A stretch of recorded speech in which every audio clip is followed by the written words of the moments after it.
in a segment I like to call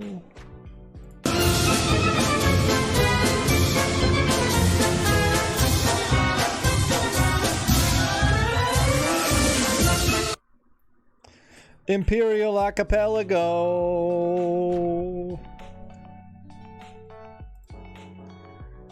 And here we go. This week we are gonna talk about, one second, let me fix this here.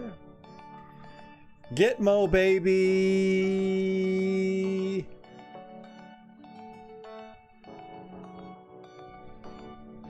GITMO, baby. It's GITMO. We're gonna do one of the big ones. One of the big ones. I figured we'd go all out. We did some more obscure ones past couple weeks. Let's talk about one of the ones you might be familiar with. This is the place, the future and sometime and maybe past, depending on who you ask, site of Hillary Clinton's execution, and all of the other Democrat demon rat pedophiles that are going to be imprisoned and executed, but via military tribunal. Yeah, I was very relieved that Obama closed it as well, as he said. As some of you might know, Guantanamo Bay is on a little island called Cuba. It's on the southeastern side of the island. This is the city of Guantanamo here. And as we zoom out, you can get the full effect. So it's not too far from Haiti. It's one of the cities that is closer to the Haiti, to the southeast, even further, and then you got Jamaica just to the southwest. But Havana is all the way up here on the northwestern tip of Cuba, and that is 90 miles south of Florida.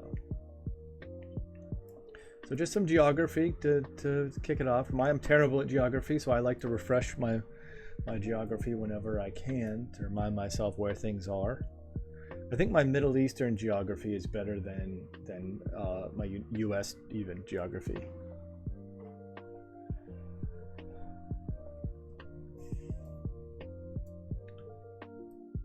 Oh, we're gonna get into the history a bit, for sure. We can't do a deep dive on GITMO because this is just the segment Imperial Archipelago. The whole episode's not on not on GITMO. The whole episode's on not talking to the cops. Conway. Or shit, Lonesome. Sorry. God, you guys all have Abby in your name. It makes it so confusing. God damn it! Why'd you do this to me? But we're gonna talk about GITMO a little bit here. I like to use this as a resource. This is Military One Source. This is supposed to be your one-stop shop if you're in the military and you want to know more about the place you're going to be stationed or something like that. So let's talk about...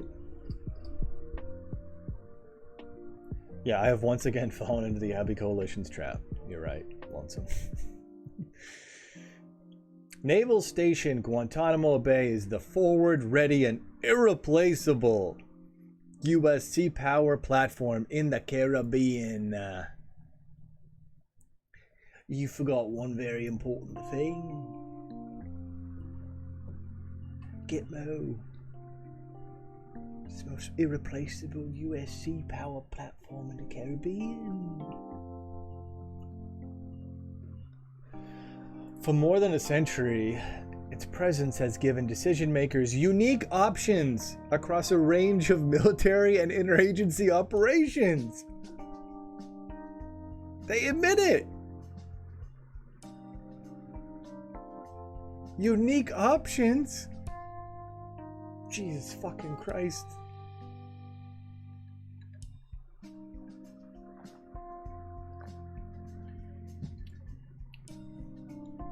It preserves America's strategic influence in the Caribbean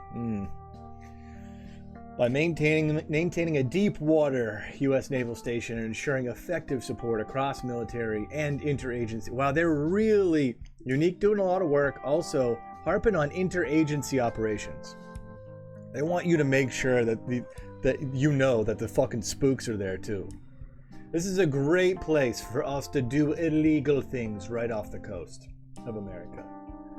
This is where, if you're black bagged anywhere in the world, there's a good chance you'll end up right here at the 5-star Guantanamo Bay holding facility.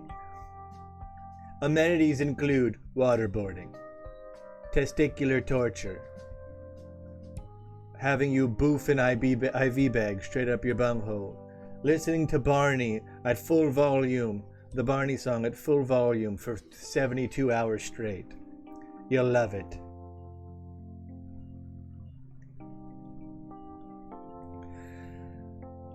Here's some critical information about the base for... This is people showing up. Emergency check-in procedures, major units. We might check it out in a minute. But like I said, a lot of this is just... Excuse me. About the...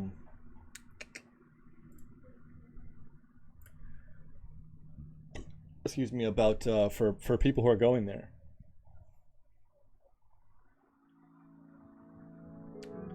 Oh, they just call it Joint Task Force, and then there's a Marine Corps Security Force Company, but it's Naval Station Guantanamo Bay. Okay. Okay. I thought they would have some history here. What the fuck? I guess they didn't want to get into that. I thought there was going to be... They had history of the last ones that we did on here. God damn it. Alright, I'm going to have to pull up something else.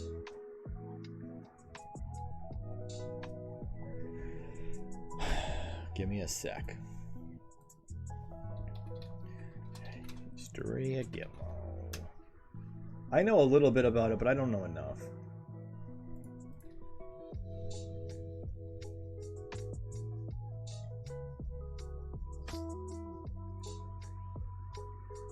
There we go. This is straight from the Navy. Navy.mil.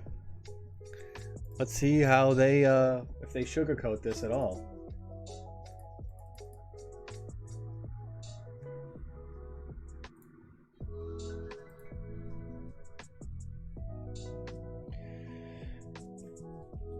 Also, I'd like to remind everyone that GITMO is the internment black site that we're supposed to know about when it comes up. We know there are others, but not where all of them are or what scale they are. Yeah, of course.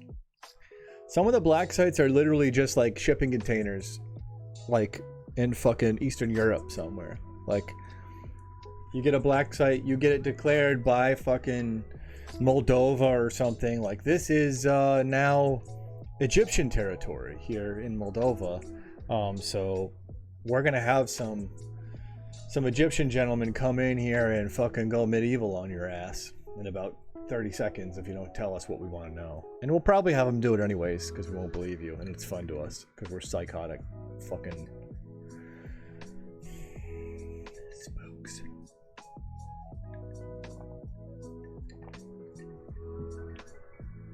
Located on the southeast corner of Cuba, Guantanamo Bay's strategic location and topographic properties have made it a valued possession of maritime power since the 15th century.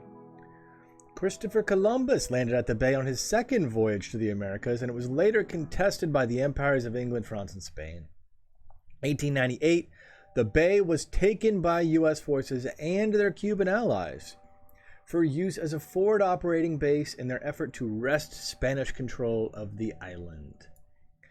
In 1903, the United States leased 45 square miles of land and water at Guantanamo Bay from the newly independent Cuban government to be used for fleet sustainment by the growing U.S. Navy. A 1934 treaty affirming the lease granted Cuba and her trading partners free access through the bay, modified the lease payment from $2,000 in gold coins per year to the 1934 equivalent value of $4,805 US dollars, and added a requirement that termination of the lease requires consent of both U.S. and Cuban governments or the U.S. abandonment of base property. So that's a key factor there, obviously. If Castro could have, he would have kicked the Americans out of GITMO. But they said, we have a treaty that says we have to agree to it, and we don't agree because we like having a little base here where we can attempt to assassinate you regularly, which is a violation of their sovereignty. And I mean, Cuba should have tried to kick us out of GITMO many, many times, but of course we were using it that we were hoping they might do that as an excuse to go to war with them. Just chomping at the bit to go to war with them. If they tried to like breach the wire or something and kick us out, then we would have started firing and a war would have started, you know? Base relations with Cuba remained stable and did not significantly change until the Cuban Revolution in the late 1950s. Yes, before that, when gangsterismos were running the fucking island. When fucking Batista and the Italian mafia was running the island. Cool. Base relations with Cuba remained stable. Oh, sorry, I read that part already.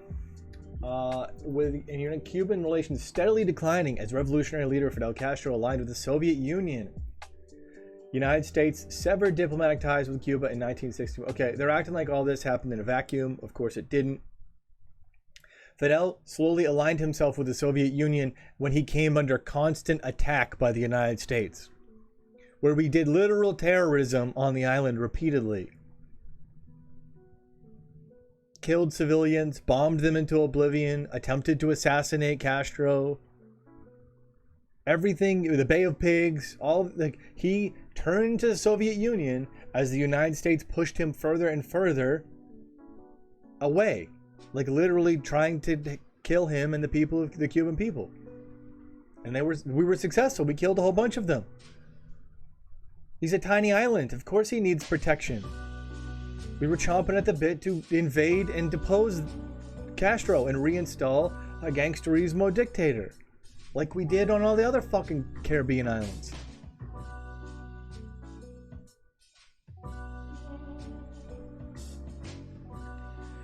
The United States severed diplomatic ties with Cuba in '61, and in '64, Castro cut off water and supply avenues to the base.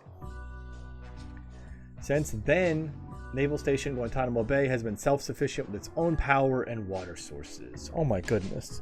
I'm so proud of us. Sorry, Cuba didn't want to literally fucking take care of our shit. The literal shit that the U.S. Navy was flushing down the toilet on the island. Sorry, Castro didn't want to launder the sewer for you. U.S. Navy. During its long history, the base's activities have at times included fleet training, ship repair, refueling and resupply, migrant operations, regional humanitarian relief and disaster assistance, search and rescue support, and detention operations, which is the big one, the big reason that all of us know about it now. Today it remains the forward, ready, and irreplaceable U.S. sea power platform in the Caribbean, giving decision makers unique options across they're taking that language right from the Military One Source took that language right from here, I assume.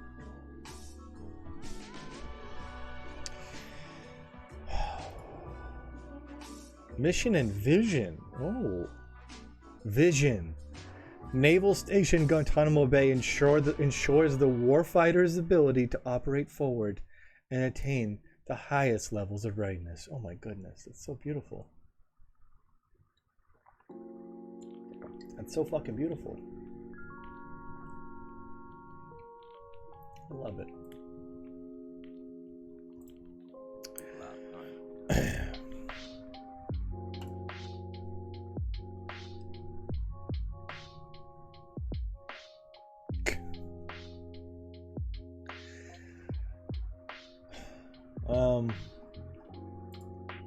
They're of course not going to say this, but I need to find out how many prisoners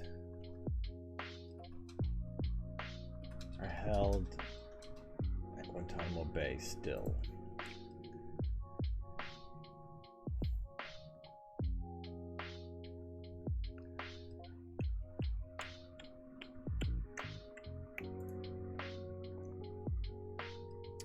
Here we go. The docket. New York Times is tracking this. What do you know? The GITMO docket. Warfighter is a stupid term. It's very stupid. It's all about, it's that the chud thing of being like, we need to be focused on lethality in the military. You know how like the military does try to do woke shit now. Like the military is like, they're trying to, as recruitment number, as the global war on terror kind of like draws into a weird plateau, it fades into the background like a stalemate where it's just like JSOC and special operators kicking down doors and murdering children periodically, and the rest of it's just static operations. They're trying to repackage the military as like a jobs program, which it is. It's our country's largest and only real jobs program. So like they repackage it as like, you can be a surveyor, you know, you can be fucking goddamn water purification specialist, you know? You can get real life skills and shit. You know, that's what peacetime armies do, is they sell you on the ability to get skills, which you can do. But like the chuds get mad when people try to imply that's a normal job. It's like, no, we need to be focused on closing with and destroying the enemy. That's every service member's job, first and foremost, is to take out America's enemies when necessary, when called upon. Yeah, and every chair jockey, every fucking pogue needs to feel like they're part of that effort. And that's pressed upon them by chuds and fucking idiotic general officers as well. All right. Since 2002, roughly 780 detainees have been held at the American military prison at GITMO, Cuba. Now only 40 remain.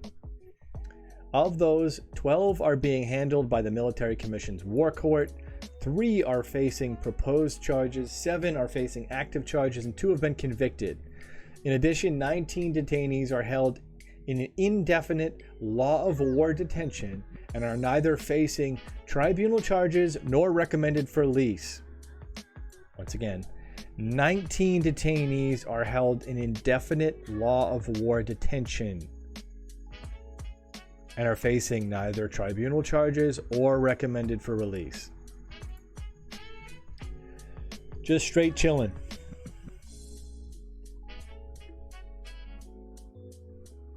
Just chilling.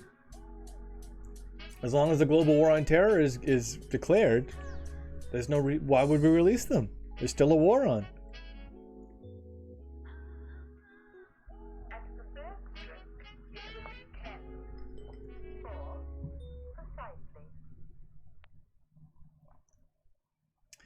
And 9 are held in law of war detention but have been recommended for transfer with security arrangements to another country.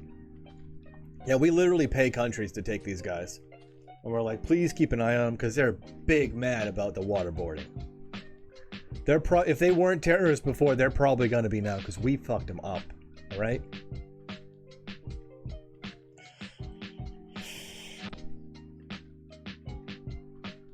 Sorry.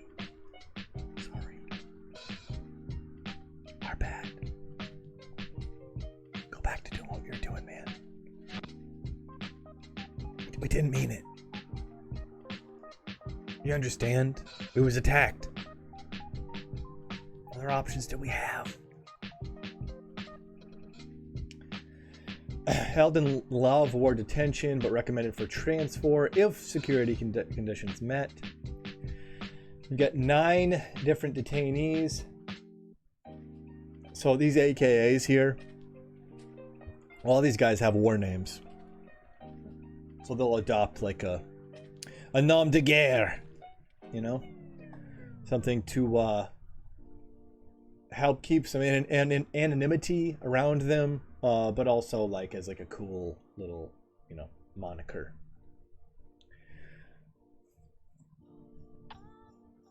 No ASMR, just briefly, sorry. Hello, Riviera, welcome. Welcome, hello. We're talking about GITMO right now. More like nom de merde. Right? Shit name. So you got Uthman Abdul Rahim Muhammad Uthman, which is citizenship, but he's a citizen of Yemen. Arrived in 2002, been there for almost 20 years. Ridda bin Salah al-Yazidi in Tunisia, from Tunisia, 2002. Abdul Latif Nasser, or Abu Taha al-Maghrabi. The Maghrib is North Africa, by the way, in Arabic. Ooh, we got some. Oh, I didn't realize if I clicked I could get some more information. Uthman, the first guy, captured by Pakistani forces near the border with Afghanistan, turned over the same month. Oh my! You know how many dudes wanting to go fucking fight the jihad pass between those borders every year? This one guy, this one unlucky fucker, got nabbed in 2002, and he's been there for 20 years now. Jesus fuck. Ridda bin Salah al-Yazidi. Mr. Yazidi, a citizen of Tunisia, held as a law of war. He was captured by Pakistani, same thing.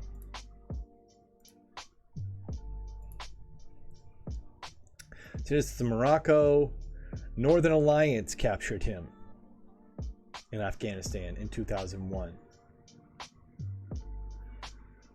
Oh my god. Trying to send him back to Morocco. Muin ad-Din Jamal ad-Din Abd al-Fusal Abd al-Sattar, or Omar al-Farouk, is a stateless Rohingya Muslim. Mr. Abd al-Sattar is being held as a law of war detainee, ethnic Rohingya Muslim who is stateless and has not cooperated with U.S. military and diplomatic efforts to find him a place to resettle. Why don't you send him back where he wants to go, where he came from? How about that?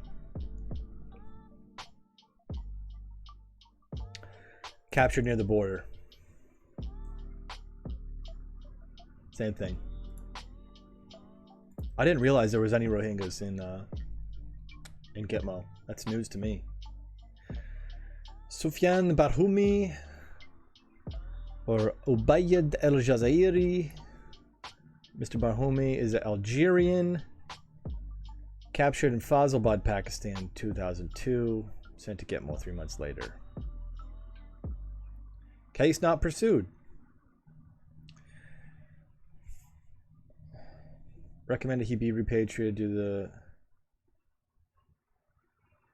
Okay, yeah, so he has a family in Algeria that they could send him back to, but they're just dragging their feet, like they have been for 20 years. A lot of the reasons that they are, by the way, dragging their feet on a lot of these guys was because they did torture them. They know that if they actually release them, then it could reflect poorly on them because they tortured people who really didn't do shit, or just had some aspirations of doing shit and fucking thought crime.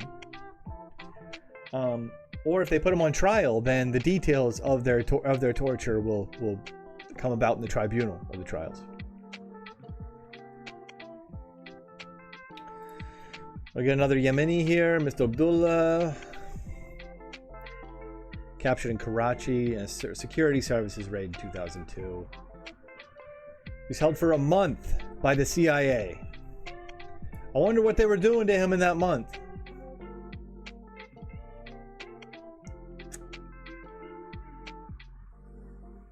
I wonder. I'm sure it was all above board. Tawfiq Nasser Ahmad al-Bahini, another Yemeni, captured in Iran in 2001. Held for 50 days by the CIA.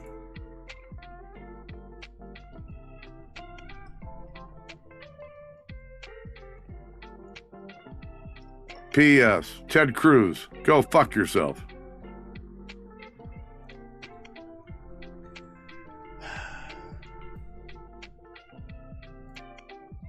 Imagine being Yemeni, captured in Iran, sent to Guantanamo Bay, and then held without trial by the United States.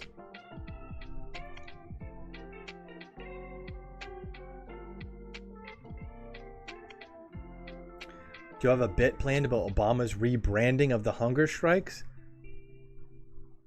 I'm not familiar with the hunger strikes, Riviera. You're gonna have to enlighten me. You got a link?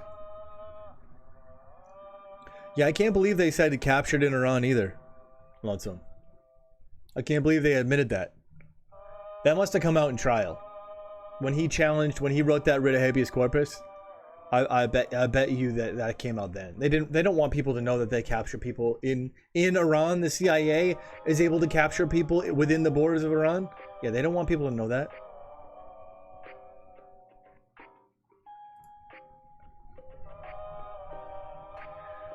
Pakistani man taken into custody in Bangkok in 2003.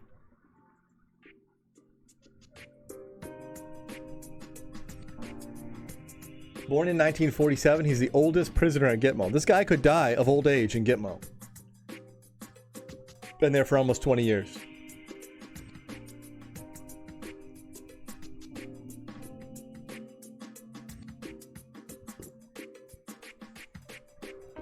This is the New York Times. This is an interactive New York Times article, you guys. Here, I'll put it in chat.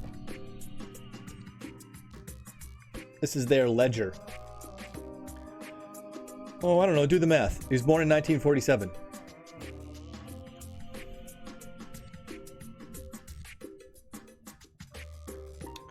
Someone may have died of old age in this prison in GITMO. I don't know. Mr. Rabbani, citizen of Pakistan, captured in Karachi, 2002. Now, these are the ones not recommended for transfer. Those guys were all recommended that they could be released.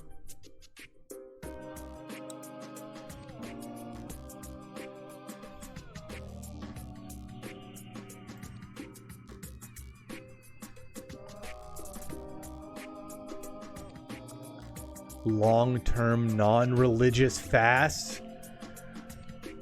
Oh, I'm gonna lose my fucking mind. Oh, also welcome, Marcus. I see you.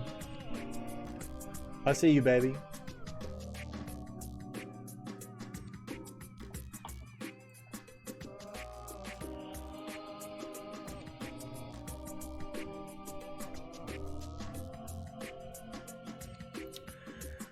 Long-term non-religious fasts. You know what this reminds me of, actually? I did a joke about this. When I was in college, we did mock debates around like study of armed conflict and human rights and shit in some of my classes. In one of my mock debates, I had to defend torture. I had to defend full Joker. I was fully Jokerified already. This doesn't really surprise me, honestly. Like, the audacity of this is always incredibly infuriating. The audacity of the creativity of coming up with a fucking term like long-term non-religious fasting.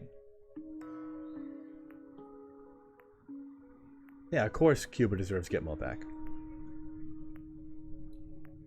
It's just a place for us to stick our dirty secrets. No, but so in my class I had to defend torture. And what I did was, when the opposition would tell me that I was defending waterboarding, and waterboarding is definitely torture as defined by the United States, I was like, oh no, we don't do waterboarding. And they were like, what? What do you mean? You've just been talking about defending waterboarding. And I'm like, no, we take issue with that term. The term we use actually for something that you might be familiar with or adjacent to waterboarding. We call it a simulated aquatic experience. SAE for short. We're going to call it a simulated aquatic experience. It's simply simulating the effects of potential feeling of being drowned. Oh man, did they hate that? The teacher loved it. The teacher loved it, but my opponents did not, because I just made a farce of it. And I won. I won the debate. They were like, we thought you made a very good... I used the Jack Bauer defense too. Yeah. I actually really did. I did that, Marcus. I actually used like, yeah, what about a situation where there's a ticking bomb, right? You got to do everything you can to get the codes. And I won the debate. And then afterwards, you should have seen the class get mad at me when they told me I won and I made a very good case and I changed some of their minds. And I was like, torture is wrong and bad. You guys are dumb. Like, I was trying to make a farce of the thing. I was literally trying to like make them like I was laughing at myself saying dumb shit. The dumbest things I could think of. Just creative dumb shit like long-term non-religious fasts. Oh shit, knocked guy 16, tier 1 at 7 months. Channel has taught me so much about the scam that is the U.S. military-industrial complex. It's insane to think that I was ready to sign papers to join the army. Glad I was radicalized before I got the chance. Hell yeah. Us too, not guys. I'm glad you didn't sign the fucking papers.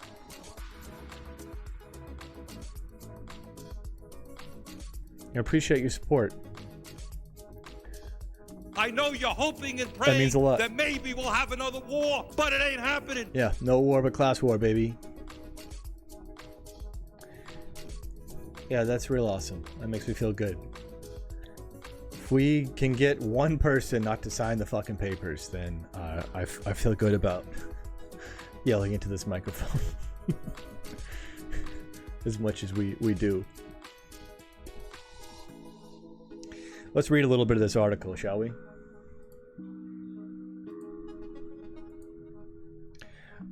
Yeah, we did a good time to grift, baby. Yes.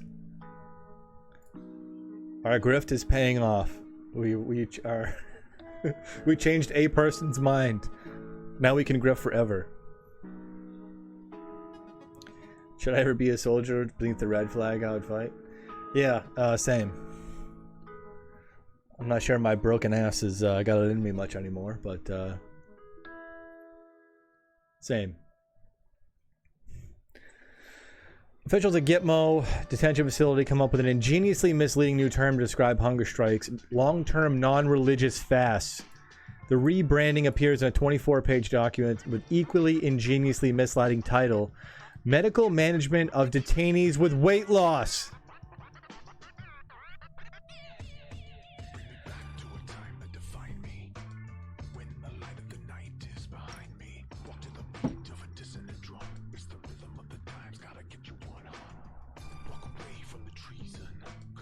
I wonder why they're losing weight. The SOP document was exclusively obtained by Vice News Monday in response to FOIA. This is 2014, by the way. Jason Leopold. Let me skip this fucking whispery song. I don't like it. I don't want that dude whispering in my ear while I'm trying to read this.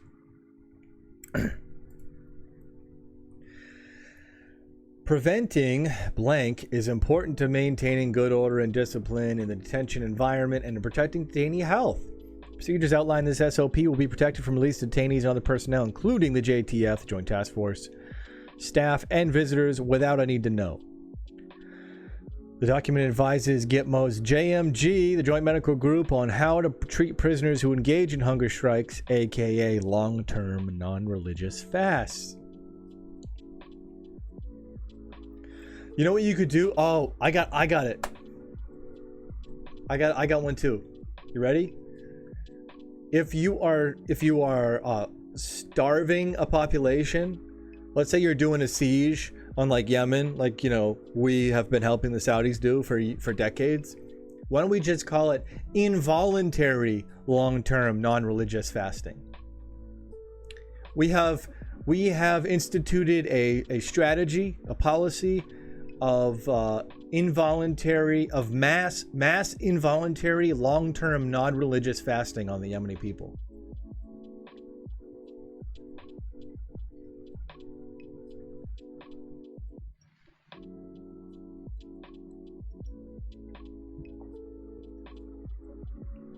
What if we did that?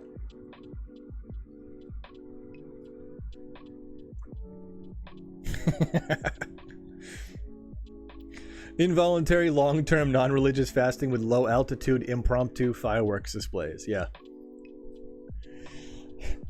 Involuntary long-term non-religious fasting with low-altitude impromptu gender reveals.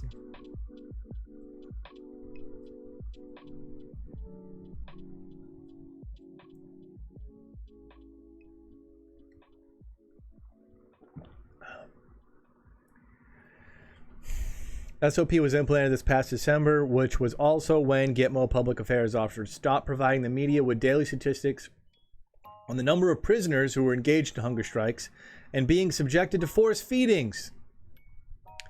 In the event a detainee refrains from eating or drinking to the point where it is determined by medical assessment that continued fasting will result in a threat to his life or seriously jeopardize his health, JMG medical personnel will make reasonable efforts to obtain voluntary consent for medical treatment. If consent cannot be obtained from the detainee, medical procedures necessary to preserve health and life shall be implemented without his consent.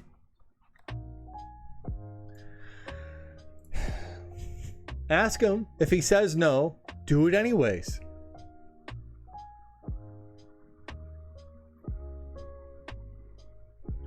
When involuntary feeding / fluid hydration is medically required, the JMG senior medical officer will inform the JMG commander. When the SMO and JMG commander reach concurrence, they will inform the JTF commander and request written approval to administer involuntary feeding / fluid hydration. So it has to go all the way to the top. Literally every time they've had to involuntarily feed someone who's on hunger strike, who's willing to die and starve themselves because they're fucking being held indefinitely for 20 years in this fucking hellhole, the commander of the whole base has to be like, yep, shove a tube up his fucking ass. Boof him those nutrients right quick.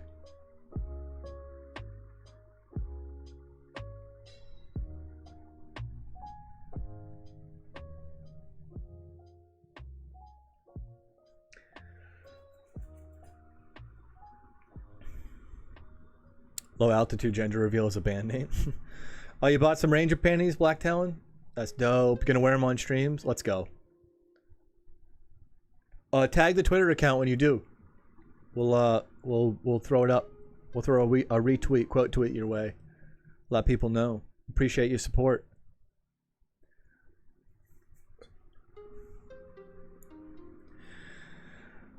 The document says the medical management of detainees with weight loss in GITMO has evolved over time. However, it contains redactions that appear to obfuscate what exactly is considered clinically significant weight loss and how exactly that's calculated. My best with love pick, beer gut and all. Hell yeah. Hashtag wife guy summer. Let's go. Post them thighs. Post them beer guts. Document notes that effective management of detainees with weight loss requires a close partnership with the medical staff and the detention guard force.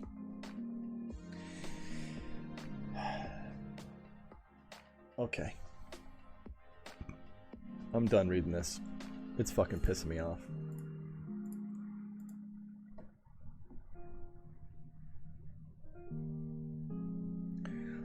Let's see what a few of these guys who are recommended never to be released, indefinitely detained until the war on terror is won.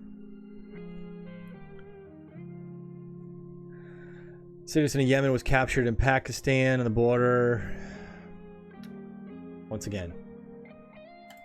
So what? So fucking what? Jihadis come from all over the world to go kill us in Afghanistan. Who gives a shit? It's a war.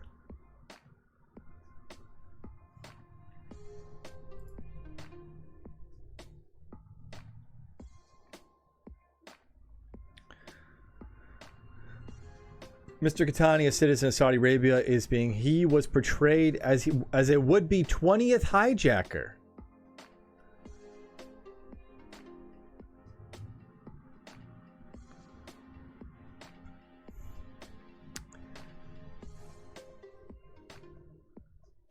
This guy was explicitly tortured. Approved by Rummy himself. Rummy himself. No, he was captured shortly thereafter. He supposedly was supposed to be on.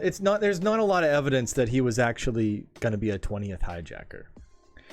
He was basically he rolled with that crew prior to that. If I'm remembering this guy correctly, he rolled with that crew, but I don't think they just tried to make him like the worst thing you could be in December 2001 would be a potential a hijacker, a person. Yeah, I was in the shitter when the hijacking was happening. I forgot. Sorry, my alarm didn't go off. That's like the worst thing you could be. The one guy who lived. Someplace to put our anger. So Rummy was like, yeah, hook a car battery to his nuts. Let's see what's going on.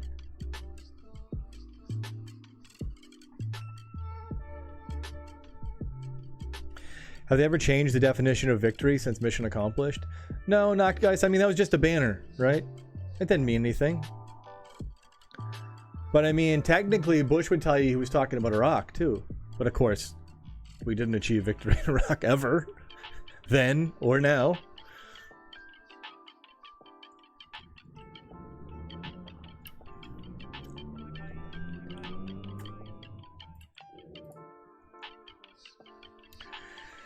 Mr. Qasim, a citizen of Yemen, is held as a law of war detainee. Afghan forces captured him in Afghanistan in December 2001. Cool. Another Yemeni. Captured in Karachi.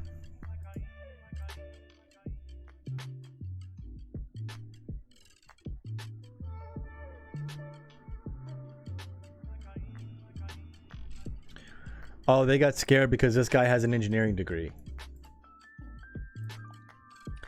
He got a degree in electrical engineering from Embry-Riddle Aeronautics in Prescott. So he knows he's an engineer, so therefore he's a direct threat to the safety of all Americans.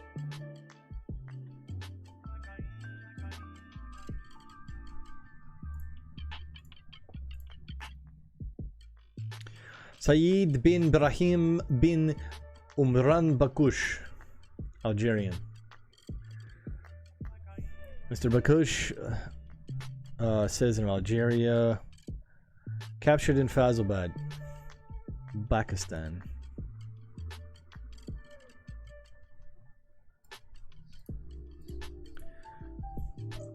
Libyan, arrested in Lahore, 2002.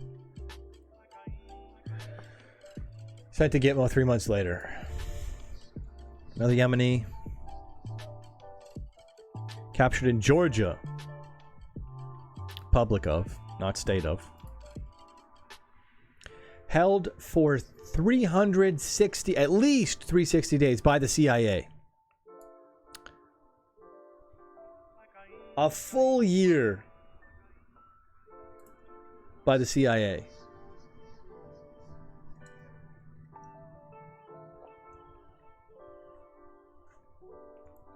CIA pulling down his pants and look at his wiener. Well, get all the girls in here to point and laugh at his wiener before we waterboard him again.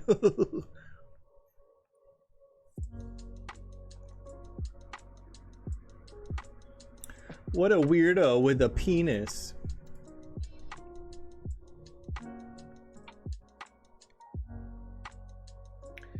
Another Yemeni. Held for 270 days by the CIA. And then they just threw him in Bagram. There's a big detention facility in Bagram Air Force Base, by the way. I had a buddy who was a guard there when he was in.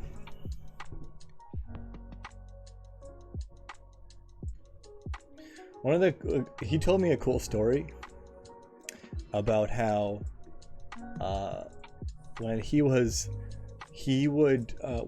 doing patrols in the catwalks of Bagram, you know, the guys in there would be bored and they'd fuck with the guards and the guards would fuck with them, right? And he said the thing that he used to do was he would have mock firefights with the detainees. You know when your buddies go like,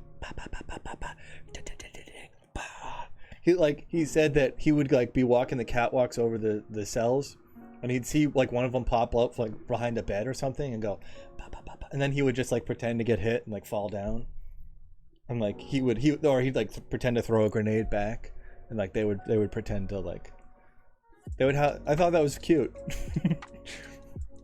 Just like them fucking with each other, like having little mock firefights. And they're both bored as shit, right? Guys in the cell, bored as shit. This fucking dumb kid just walking around these catwalks, like, bored as shit for 12 hours on a shift. Little male bonding between torture sessions. Yeah, exactly. Exactly. This was years later. They're not allowed to torture these guys anymore. Especially these guys. Because they're like on radars, right? Like the CIA tortured these guys when they were ghosts in the system, and they didn't know what to do with them, and they didn't want to just outright execute them and bury them in the desert somewhere. So they turned them over to Bagram, and they put them in a system, and then they ended up in GITMO, where all the information came out later. Like, oh no, he was a ghost in the machine for like a year. You're right. And ever since all the torture shit came out, now there are strict rules about like everything from like how much sunlight they're allowed, what they can and can't eat, what they can and can't feed them. Like now, because of the bad PR, they actually get treated fairly well, is my understanding. We'll see you, Black Talon. Thanks for being here.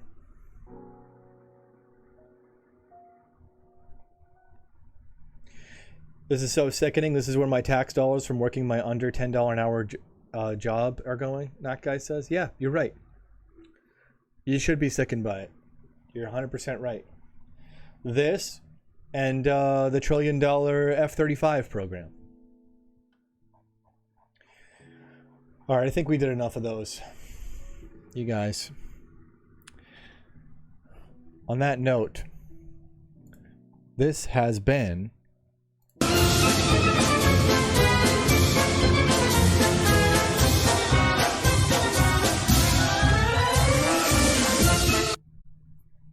Imperial Archipelago.